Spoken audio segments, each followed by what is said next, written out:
सबसे पहले हम आपको यह बताएंगे कि सोनिया गांधी, कांग्रेस अध्यक्ष मल्लिकार्जुन खड़गे और लोकसभा में कांग्रेस पार्टी के नेता अधीर रंजन चौधरी ने राम मंदिर के निमंत्रण पत्र को अस्वीकार क्यों कर दिया है। कांग्रेस पार्टी ने अपने आधिकारिक बयान में इसकी 3 बड़ी वजह बताई है, जिसमें पहली बात यह लिखी है कि बीजेपी और आरएसएस ने अयोध्या में राम मंदिर के निर्माण को एक पॉलिटिकल यानी राजनीतिक प्रोजेक्ट बना लिया है। यह एक पॉलिटिकल प्रोजेक्ट है। दूसरा, बीजेपी लोकसभा के चुनाव में फायदे के मकसद से निर्माणाधीन मंदिर में रामलला की प्राण प्रतिष्ठा का आयोजन करवा रही है। और तीसरा, 22 जनवरी को अयोध्या में राम मंदिर का जो उद्घाटन होने वाला है वो कार्यक्रम बीजेपी और आरएसएस का कार्यक्रम बन गया है और इसी वजह से सोनिया गांधी और बाकी नेताओं ने यह तय किया है कि वो 22 जनवरी को अयोध्या नहीं जाएंगे। आज उनका जो बयान है वो मैं आज अपने साथ लेकर आया हूं। बयान में क्या लिखा है वो तो वैसे मैंने आपको पढ़कर बता ही दिया है, लेकिन देखिए 3 बड़ी बातें वो कहते हैं। एक तो ये कहते हैं कि जो धर्म है वो पर्सनल मैटर है, religion is personal matter, but RSS and BJP have long made a political project of the temple इन अयोध्या। यानी ये बीजेपी और आरएसएस का एक पॉलिटिकल प्रोजेक्ट है। दूसरा कहते हैं कि राम मंदिर में जो प्राण प्रतिष्ठा का कार्यक्रम किया जा रहा है, असल में राम मंदिर तो बना ही नहीं है, ये अधूरा राम मंदिर है। और फिर भी बीजेपी और आरएसएस चुनाव में फायदा लेने के लिए इस इनकंप्लीट अधूरे मंदिर में प्राण प्रतिष्ठा करवा रही हैं ताकि चुनाव से ठीक पहले यह काम हो जाए और इससे बीजेपी को चुनाव में फायदा हो जाए।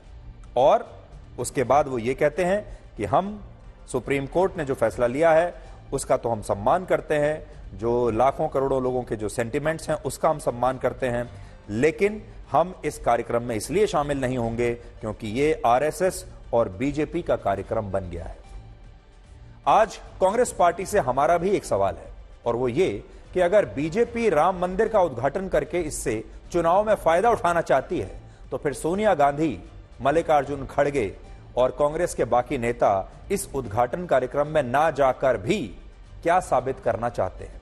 वो भी तो कहीं ना कहीं ऐसा सिर्फ चुनाव में फायदे के लिए ही कर रहे हैं, यानी कुछ को जाने से फायदा होगा और कुछ को ना जाने से फायदा होगा।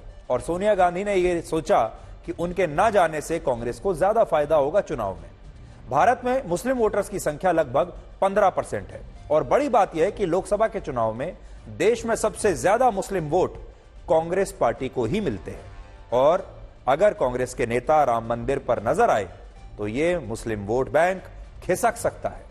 वर्ष 2019 के लोकसभा चुनाव में कांग्रेस को उत्तर भारत के कई राज्यों में 50% से ज्यादा मुस्लिम वोट मिले थे। आधे से ज्यादा मुस्लिम वोट बैंक जो है वो कांग्रेस का है, जबकि पूरे देश में भी सबसे ज्यादा 33% मुस्लिम वोट कांग्रेस को पिछले लोकसभा चुनाव में मिले थे। और इसी वजह से शायद कांग्रेस को यह डर सता रहा है कि अगर सोनिया गांधी राम मंदिर के उद्घाटन में गई तो इससे पार्टी को मुस्लिम वोटों का नुकसान हो सकता है। लेकिन सोचिए अब क्या होगा। अब उनके राम मंदिर नहीं जाने से मुस्लिम तुष्टीकरण होगा और भारत के मुसलमानों को यह संदेश जाएगा कि गांधी परिवार से और कांग्रेस की तरफ से कोई नेता रामलला के प्राण प्रतिष्ठान कार्यक्रम में शामिल होने के लिए नहीं गया। और कांग्रेस मुसलमानों की सबसे बड़ी समर्थक है। मुसलमानों की जो असली पार्टी है, उनकी जो असली हितैषी है वो कांग्रेस पार्टी है। इस देश में बाबर का जो फैन क्लब है वो प्रसन्न हो जाएगा। बाबरी मस्जिद को जो लोग देखना चाहते थे वो प्रसन्न हो जाएंगे, वो खुश हो जाएंगे। ये बात इसलिए भी महत्वपूर्ण है क्योंकि हमारे देश में जातियों और दूसरे अलग अलग मुद्दों पर तो हिंदू वोटों का ध्रुवीकरण हो जाता है। हमारे जो हिंदू वोट हैं वो बहुत सारे फैक्टर्स पर बढ़ जाते हैं, वो जातियों पर बढ़ते हैं, दूसरे फैक्टर्स पर बढ़ जाते हैं। और इसी तरह आपने देखा होगा कि जो हिंदू वोट है वो हर बार किसी ना किसी मुद्दे पर बढ़ता है। कई बार फ्री बीज पर बढ़ जाता है, कई बार जाति के नाम पर बढ़ जाता है, कई बार किसी दूसरे मुद्दे के नाम पर बढ़ जाता है। लेकिन मुसलमानों के वोट आमतौर पर एक पक्ष को ही जाते हैं और ये वोट आसानी से बढ़ते नहीं। और इस फैसले के बाद तो शायद कांग्रेस ने अपने वोट बैंक में मुस्लिम वोट और भी ज्यादा बढ़ा लिए होंगे। यानी अयोध्या ना जाकर सोनिया गांधी को फायदा ही फायदा है, कांग्रेस पार्टी को फायदा ही फायदा है। अयोध्या में राम जन्मभूमि पर राम मंदिर का निर्माण सुप्रीम कोर्ट के फैसले से हुआ है, लेकिन सोनिया गांधी और कांग्रेस पार्टी के फैसले से ऐसा लगता है कि वो आज भी दिल से सुप्रीम कोर्ट के इस फैसले को स्वीकार नहीं कर पाए हैं, और ये एक बहुत दुखद बात है, बहुत बड़ी बात है। सोचिए, इस देश ने कांग्रेस को क्या नहीं दिया, कांग्रेस के नेताओं को क्या नहीं दिया। कांग्रेस भारत की सबसे पुरानी पार्टी है, 138 वर्ष पुरानी है, जिसे आजादी के समय बिना चुनावों के ही अंग्रेजों से सीधे सत्ता मिल गई। डायरेक्ट ट्रांसफर जो सत्ता का हुआ अंग्रेजों से, वो सीधे कांग्रेस को मिला बिना चुनाव के, और इस देश के लोगों ने एक बार भी कभी भी इसका विरोध नहीं किया। इसके अलावा आजादी के बाद पिछले 76 वर्षों में लगभग 53 वर्ष तक देश में कांग्रेस की सरकारें रही, और जिस देश में 80% आबादी हिंदुओं की है, वहां लोगों ने पंडित जवाहरलाल नेहरू से लेकर उनकी सुपुत्री इंदिरा गांधी, फिर उनके पुत्र राजीव गांधी को प्रधानमंत्री बनाया। लेकिन जिस देश से कांग्रेस को यह सब कुछ मिला, उस देश को जब लगभग 500 वर्षों के लंबे इंतजार के बाद, कठिन संघर्ष के बाद आज भगवान राम की जन्मभूमि पर भव्य मंदिर मिल रहा है, और यह सब कुछ न्यायिक प्रक्रिया के तहत हो रहा है, तब कांग्रेस राम मंदिर के निमंत्रण पत्र को अस्वीकार कर देती है और इससे अपनी एक दूरी बना लेती है। और कांग्रेस पार्टी ने यह पहली बार नहीं किया है। अभी तक कांग्रेस पार्टी यह सोचने लगी थी कि मोदी का मतलब है भारत, और मोदी का विरोध करने के चक्कर में वो भारत का ही विरोध करने लगे। अब जो दूसरी बड़ी गलती वो कर रहे हैं वो ये कि उन्होंने ये समझ लिया कि राम मंदिर का मतलब है मोदी, और अगर मोदी का विरोध करना है तो राम मंदिर का भी विरोध करना शुरू कर दो। पिछले वर्ष जब भारत को उसका पहला मेड इन इंडिया संसद भवन मिला, यानी जब हमारा नया संसद भवन का उद्घाटन हुआ था, तब भी कांग्रेस ने उसके उद्घाटन कार्यक्रम का बहिष्कार किया था, कांग्रेस पार्टी नहीं गई। इसी तरह 2017 में जब जीएसटी कानून के लिए संसद की विशेष बैठक बुलाई गई थी और इस दौरान एक मिडनाइट सेशन हुआ था, तब भी कांग्रेस ने उस सत्र का बहिष्कार किया था, क्योंकि उसे जीएसटी भी मंजूर नहीं था। वर्ष 2019 में जब पूर्व राष्ट्रपति प्रणब मुखर्जी को भारत रत्न से सम्मानित किया गया, तब भी गांधी परिवार और कांग्रेस की तरफ से इस कार्यक्रम में कोई शामिल नहीं हुआ, और अगर मैं लिस्ट गिनाऊं तो ये लिस्ट बहुत लंबी हो जाएगी। आपको जानकर हैरानी होगी कि यूपीए सरकार के दौरान वर्ष 2004 से 2009 के बीच कभी कारगिल विजय दिवस नहीं मनाया गया, और कांग्रेस के नेता राशिद अलवी ने तो एक बार यहां तक कह दिया था कि कारगिल युद्ध उत्सव मनाने का विषय नहीं है।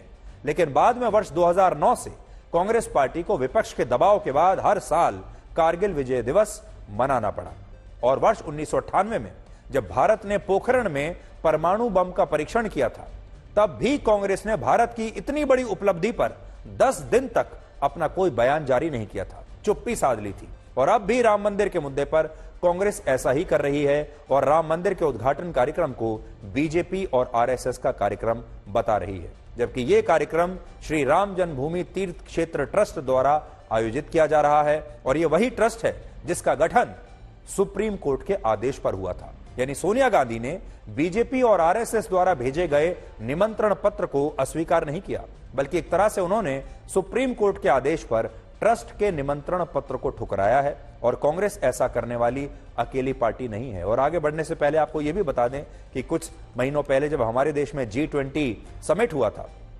उस समय भी आप याद कीजिए कि G20 समिट से पहले जो एक डिनर रखा गया था, उसमें भी कांग्रेस के सिर्फ एक मुख्यमंत्री, जो हिमाचल प्रदेश के मुख्यमंत्री हैं सुक्खू, वही आए थे। बाकी कांग्रेस पार्टी के मुख्यमंत्री भी नहीं आए और बड़े नेता भी नहीं आए थे बुलाने के बाद भी। उत्तर प्रदेश के पूर्व मुख्यमंत्री अखिलेश यादव को भी इसी ट्रस्ट ने निमंत्रण पत्र भेजा था, और यह निमंत्रण विश्व हिंदू परिषद के कार्यकारी अध्यक्ष आलोक कुमार उन्हें देने के लिए गए थे। लेकिन जब अखिलेश यादव से पूछा गया तो उनका कहना है कि वो उन्हीं लोगों के निमंत्रण को स्वीकार करते हैं जिन्हें वो जानते हैं, लेकिन आलोक कुमार से तो वो परिचित ही नहीं है, वो आलोक कुमार को जानते ही नहीं है। यानी अखिलेश यादव ऐसा कहकर बता रहे हैं कि उन्होंने इस निमंत्रण पत्र को स्वीकार नहीं किया है, क्योंकि जो निमंत्रण पत्र देने के लिए आया उसे वो जानते नहीं। अब हम आपको उस राम किट के बारे में बताएंगे जो किसी व्यक्ति को हार्ट अटैक आने पर उसके प्राण बचाने में राम बाण साबित हो सकती है। लेकिन उससे पहले आप इस वीडियो को देखिए जो दिल्ली के पास नोएडा से आया है, और नोएडा में खेले गए एक क्रिकेट मैच का यह वीडियो है, जिसमें एक खिलाड़ी रन लेने के लिए दौड़ता है और पिच पर ही उसे हार्ट अटैक आ जाता है, और कैसे आप देखिए इस मैच में मौत ने उसे रन आउट कर दिया। उत्तराखंड के इस खिलाड़ी का नाम विकास नेगी था और इसकी उम्र सिर्फ 36 वर्ष थी। यह मैच से पहले पूरी तरह से फिट था, लेकिन मैच के दौरान खेलते समय उसके सीने में तेज दर्द हुआ और उसके बाद हार्ट अटैक आने से वो नीचे गिरा और इस दौरान कुछ खिलाड़ियों ने उसे सीपीआर देकर उसकी जान बचाने की कोशिश भी की, लेकिन तब भी इस खिलाड़ी की जान बच नहीं पाई। अब आपके लिए यह बात बड़ी आम सी हो गई होगी, क्योंकि देश भर से हमें इस तरह के वीडियोस मिलते ही रहते हैं जहां किसी को कभी भी हार्ट अटैक आ जाता है। लोग कहीं बैठे हुए हैं, बैठे बैठे हार्ट अटैक आ जाता है, खेलते खेलते हार्ट अटैक आ रहा है, लोग गाड़ी चला रहे हैं उस समय हार्ट अटैक आ जाता है। इस हार्ट अटैक के पीछे डॉक्टर सर्दी को भी एक बड़ा कारण आजकल मान रहे हैं। तो पहले कोविड तो एक कारण था ही, लोग कहते थे कि कोविड के बाद इस तरह के हार्ट अटैक की घटनाएं बढ़ती जा रही हैं, लेकिन इस समय कोविड के साथ साथ एक और फैक्टर है और वो है सर्दी। और इसलिए आज हम आपको सर्दी और हार्ट अटैक की इस खतरनाक पार्टनरशिप से सावधान करना चाहते हैं और इस पार्टनरशिप को तोड़ने का आपको उपाय भी बताएंगे। सर्दी की वजह से देश के अस्पतालों में हार्ट अटैक और हृदय संबंधी रोगों के मामले में 20 से 30% तक वृद्धि हो गई है, जबकि सिर्फ हार्ट अटैक के मामलों में सर्दी की वजह से 31 से 33% की वृद्धि हुई है। अमेरिका में हुई एक स्टडी के मुताबिक सर्दियों में हार्ट अटैक के मामले इसलिए बढ़ते हैं क्योंकि इस दौरान नसों में सर्दी की वजह से सिकुड़न बढ़ जाती है, जिससे खून का प्रवाह बाधित होता है और इसका सीधा असर आपके हार्ट की फंक्शनिंग पर पड़ता है और यह स्थिति हार्ट अटैक का कारण बन जाती है। और फिलहाल जो कुछ आप देख रहे हैं सर्दियों में वो इसी वजह से है। इसलिए डॉक्टरों की यह सलाह है कि आप सर्दी से बचकर रहें और अगर आपको हृदय में कोई भी बेचैनी महसूस हो रही है तो तुरंत डॉक्टर से आपको संपर्क करना चाहिए। लोगों को हार्ट अटैक से बचाने के लिए डॉक्टर्स ने एक नए तरीके का किट तैयार किया है जिसका नाम है राम किट। इस किट में कुछ ऐसी दवाइयां होंगी जो हार्ट अटैक के बाद भी आपकी जान बचा सकती हैं और जब आपको हार्ट अटैक आएगा, हार्ट अटैक आने से लेकर अस्पताल पहुंचने तक या किसी डॉक्टर तक पहुंचने के बीच में जो समय होता है, उस समय में अगर आपने ये दवाइयां खा ली तो आपकी जान बच सकती है। और इस राम किट की जो कीमत है वो है सिर्फ 7 रुपए। इसलिए आप में से कोई भी व्यक्ति इस राम किट को अफोर्ड कर सकता है, सिर्फ 7 रुपए की है। और फिलहाल ये कानपुर के एक अस्पताल द्वारा लोगों को वितरित की जा रही है और डॉक्टर इस राम किट को हार्ट अटैक के मामले में जान बचाने के लिए एक राम बाण की तरह बता रहे हैं। तो इस राम किट में कौन कौन सी दवाइयां हैं, वो आपको कैसे लेनी है, अब आप समझ लीजिए।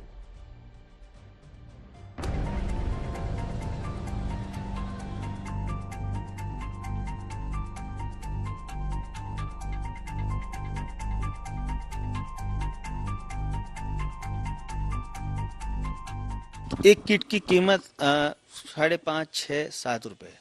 इससे ज्यादा इस एक डोज की कीमत नहीं है। इसमें दवाइयाँ बहुत सस्ती हैं। 35 पैसे की इकोस्प्रिन की 2 गोलियां हैं, 80 पैसे का सॉर्बिट्रेट है और 3.5-4 रुपए का रोजुवास्टेटिन का एक टैबलेट है। ये एक खुराक होती है, इसको लोडिंग डोज के नाम से जाना जाता है मेडिकल लैंग्वेज में। कोई भी पेशेंट जब चेस्ट पेन लेके किसी भी इमरजेंसी में जाता है तो सबसे पहले उसको यही 3 दवाई दी जाती हैं, उसके बाद उसकी जांचें या आगे इलाज को बढ़ाया जाता है। तो इसी को बना के हम लोगों ने ये किट तैयार की है। इन जो यहाँ पे इस किट में दवाइयाँ मौजूद हैं, क्या यही दवाइयाँ आप लोग पेशेंट जब यहाँ पे हॉस्पिटल आते हैं हार्ट अटैक की, वहाँ पे भी देते हैं? एग्जैक्टली, ये वही सेम दवाइयाँ हैं और ये कुछ नया नहीं है। ये जब से कार्डियोलॉजी का ट्रीटमेंट, एमआई का ट्रीटमेंट स्टार्ट हुआ है, ये तब से ये दवाई प्रचलन में है। देखिए, इसमें 3 दवाई होती हैं।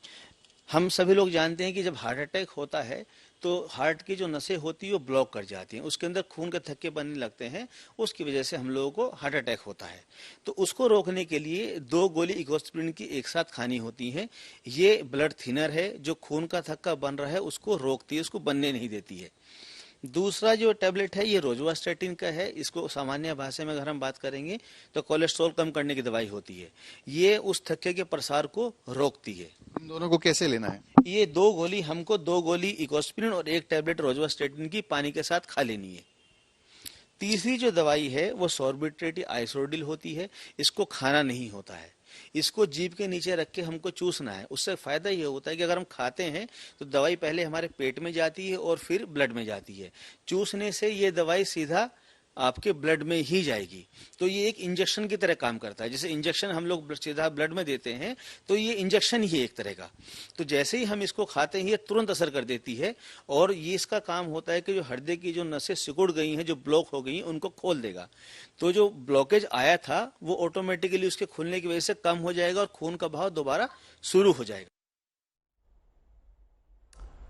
तो ये जो राम किट है, इसमें जो 3 दवाइयां हैं वो आप नोट करके रख लीजिए, और अगर आप चाहें तो ये वीडियो जो अभी हमने आपको दिखाया है, या ये जो खबर हम आपको दिखा रहे हैं, आप ये वीडियो अपने दोस्तों के साथ शेयर कर सकते हैं, अपने परिवार के लोगों के साथ शेयर कर सकते हैं। दवाइयों के नाम यहाँ पर लिखे हुए हैं, आप इन्हें यहाँ पर नोट कर सकते हैं, और अगर आप चाहें तो खुद भी अपने घर में अपने लिए एक राम किट तैयार कर सकते हैं। ज़्यादा कुछ करना नहीं है, ये 3 दवाइयाँ आपको रखनी है। एक किट बनाना है, छोटा सा एक पैकेट आपको बनाना है, जिसमें ये 3 दवाइयाँ हर समय आपके पास होनी चाहिए, आपकी जेब में हो। आप अगर मोटरसाइकिल 2 व्हीलर पर जाते हैं उसमें रख सकते हैं, कार में रख सकते हैं, अपने दफ्तर में काम की जगह रख सकते हैं, अपने घर पर रख सकते हैं। यानी कभी भी अगर आपको ऐसी स्थिति आपके सामने आ जाए जब आपको हार्ट अटैक आ रहा है या इस तरह की कोई स्थिति उत्पन्न हो रही है, तब आपको ये 3 दवाइयां खानी है, जिससे आपकी जान बच सकती है। इसलिए ये राम किट जो है आज ही अपने लिए तैयार कर लीजिए, और इसकी कीमत है सिर्फ 7 रुपए।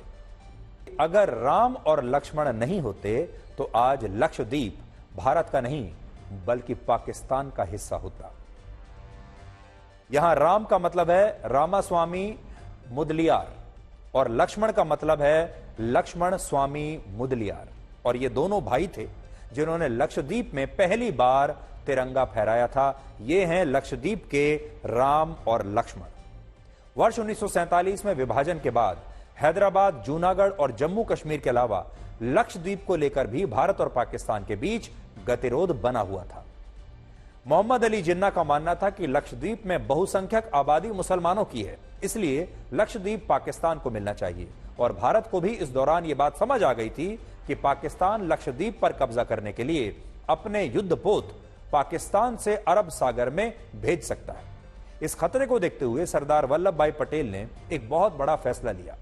उन्होंने मैसूर के 24वें और आखिरी दीवान रामास्वामी और उनके भाई लक्ष्मण स्वामी को सेना लेकर लक्षद्वीप पहुंचने का आदेश दिया, और इसी के बाद ये दोनों भाई लक्षद्वीप पहुंचे अपनी सेना लेकर, और वहां भारत का राष्ट्रीय ध्वज फहराकर उसे भारत का हिस्सा बना दिया। अलग अलग लेखों में यह बताया जाता है कि पाकिस्तान ने भी लक्षद्वीप पर कब्जा करने के लिए अपने युद्धपोत भेजे थे, लेकिन लक्षद्वीप में तिरंगा फहरते ही और फहरते हुए देखकर पाकिस्तान के इन युद्धपोतों को वहां से वापस लौटना पड़ा, और सरदार पटेल की सूझबूझ और राम और लक्ष्मण के प्रयासों से लक्षद्वीप भारत का हिस्सा बन गया। इससे भी दिलचस्प बात यह है कि लक्षद्वीप को यह नाम वर्ष 1973 में मिला था, जिसका मलयालम और संस्कृत भाषा में अर्थ होता है 1 लाख द्वीप। इससे पहले इस द्वीप समूह को अलग अलग नामों से पुकारा जाता था, जैसे लक्का द्वीप, मिनीकॉय और अमीन दीवी, ये इसके कुछ नाम थे, और वर्ष 1956 में यह द्वीप समूह केंद्र शासित प्रदेश बना। आज लक्षद्वीप में 95% आबादी मुसलमानों की है, लेकिन आपको जानकर हैरानी होगी कि 1000 वर्ष पहले लक्षद्वीप में 90% से ज्यादा आबादी बौद्ध धर्म के लोगों की थी। ऐसा माना जाता है कि वर्ष 661 में पहली बार मदीना से एक शेख लक्षद्वीप आया, जिसके बाद लक्षद्वीप में इस्लाम धर्म का प्रचार प्रसार हुआ, और वहां रहने वाले बहुत सारे बौद्ध धर्म के लोगों ने इस्लाम धर्म को अपना लिया, और बाद में ये तमाम लोग मुसलमान बन गए, इन्होंने इस्लाम को अपनाया। और यही कहानी मालदीव्स की भी है। आजकल मालदीव्स बड़ी चर्चा में है, मालदीव्स और लक्षद्वीप, और हम हर रोज मालदीव्स के बारे में और लक्षद्वीप के बारे में आपको कोई ना कोई नई जानकारी बताते हैं, आपका परिचय कराते हैं। जो स्थिति लक्षद्वीप की है, यही स्थिति मालदीव्स की भी है, और मालदीव्स में इस समय 98% मुसलमान आबादी रहती है, 98% मुसलमान रहते हैं।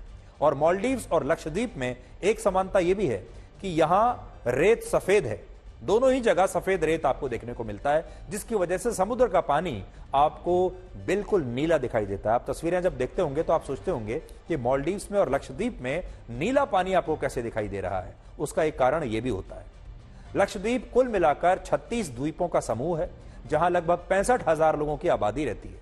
और अब हम आपको अपनी विशेष रिपोर्ट के जरिए लक्षद्वीप की यात्रा पर लेकर चलेंगे और आपको बताएंगे कि लक्षद्वीप कितना सुंदर दिखता है, मनमोहक दिखता है।